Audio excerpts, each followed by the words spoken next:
নমস্কার বন্ধুরা, এই যে দুয়ারের সরকারি প্রকল্প চালু হতে চলেছে সেটা আপনার পঞ্চায়েতে কবে আছে, বা আপনি যদি কৃষক বন্ধুর জন্য অ্যাপ্লাই করতে চান দুয়ারে সরকারি, তাহলে কি কি নিয়ে যাবেন দুয়ারে সরকার অ্যাপ্লাই করার জন্য, সেই সমস্ত কিছু এই ভিডিওতে আপনাদেরকে জানিয়ে দেবো। যে কৃষক বন্ধু নতুন প্রকল্পে যদি আপনি অ্যাপ্লাই করতে চান, দুয়ারে সরকার আবেদন করতে চান, তাহলে কি কি নথি নিয়ে আপনি সেখানে যাবেন এবং সেই ফর্মটি ভরে ওই নথিগুলো একসঙ্গে দিয়ে সেখানে আবেদন করে এলে আপনার কৃষক বন্ধু প্রকল্পে আপনার নাম নথিভুক্ত হয়ে যাবে। তাই ভিডিওটিকে শেষ পর্যন্ত দেখতে থাকুন এবং চ্যানেলটিতে যদি নতুন হয়ে থাকেন অবশ্যই আপনি চ্যানেলটিকে লাইক এবং সাবস্ক্রাইব করে দেবেন যদি ভালো লাগে।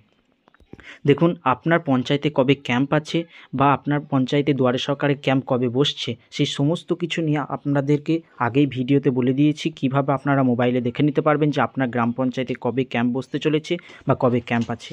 কিন্তু এই যে এরপরে এই ভিডিওতে আপনাদেরকে দেখাবো যে আপনি কৃষক বন্ধু নতুন প্রকল্প, যেটা জমি 2.5 বিঘার ওপর বা 1 কাঠা জমি থাকলেও যে আমাদের পশ্চিমবঙ্গ সরকার টাকা দেয়, সেটা কিভাবে আপনি আবেদন করবেন বা কিভাবে কি আবেদন করার জন্য কি প্রয়োজনীয় নথি লাগবে বা কি নথি আপনি ওখানে নিয়ে যাবেন।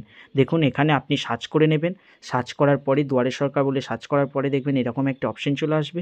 এরকম একটা অপশানে ভিউ স্কিম ডিটেলস যে অপশানগুলো থাকবে সেখানে কৃষক বন্ধুতে গিয়ে ওখানে টাচ করবেন। ওখানে টাচ করার পরেই দেখবেন এরকম একটি পেজ খুলে যাবে, যেমন দেখাচ্ছি দেখুন। এই রকম একটি পেজ খুলে যাওয়ার পরে দেখুন কৃষক বন্ধু নতুন প্রকল্প কৃষি দপ্তর লেখা থাকবে। প্রকল্পটি কী দেখুন, এখানে লেখা রয়েছে কৃষক বন্ধু নতুন প্রকল্পে খরিফ ও রবির মরশুমে উপকরণ ক্রয়ের সুবিধার্থে 1 একর বা তার বেশি চাষযোগ্য জমির জন্য বছরে 2টি সমান কিস্তিতে সর্বাধিক 10,000 টাকা পাবেন। জমি 1 একরের যদি কম হয় তাহলে আনুপাতিক হারে বছরে কিন্তু 2 কিস্তিতে আপনি টাকা পাবেন, কিন্তু মিনিমাম ওটা 4,000 টাকা হবে। মিনিমাম আপনি 4,000 টাকা পাবেন। যদি 1 একরে বেশি থাকে, অর্থাৎ 2.5 বিঘার বেশি থাকে, তাহলে কিন্তু আপনি 10,000 টাকা পাবেন, দুবারে 5,000 করে। আর যদি 1 কাঠা করেও থাকে তাহলে কিন্তু 2,000 করে 4,000 টাকা আপনি পেতে চলেছেন। এবার কারা এই সুবিধা পাবেন? কৃষক বন্ধু নিজের নামে জমি না থাকলে যদি দলিলও থাকে তাহলেও পাবেন। কৃষক বন্ধু মৃত্যুজনিত প্রকল্পের যে সহায়তা, মানে আপনি যদি মারা যান তাহলে কি করবেন? মৃত কৃষক বন্ধুজনিত সমস্যা আবেদনকারীর দরখাস্তের সঙ্গে সমস্ত স্বঘোষণাপত্র জমা দিতে হবে।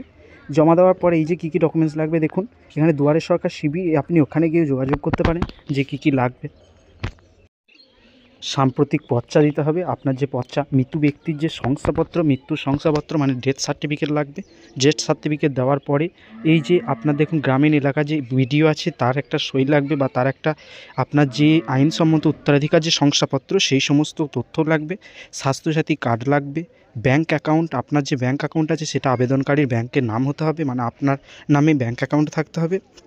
ব্যাঙ্ক অ্যাকাউন্ট থাকার পর আপনি যে পশ্চিমবঙ্গের অধিবাসী সেই সম্পর্কে একটা বিজ্ঞপ্তি লাগবে বা একটা সার্টিফিকেট লাগবে, সেটা পঞ্চায়েত থেকে পেয়ে যাবেন।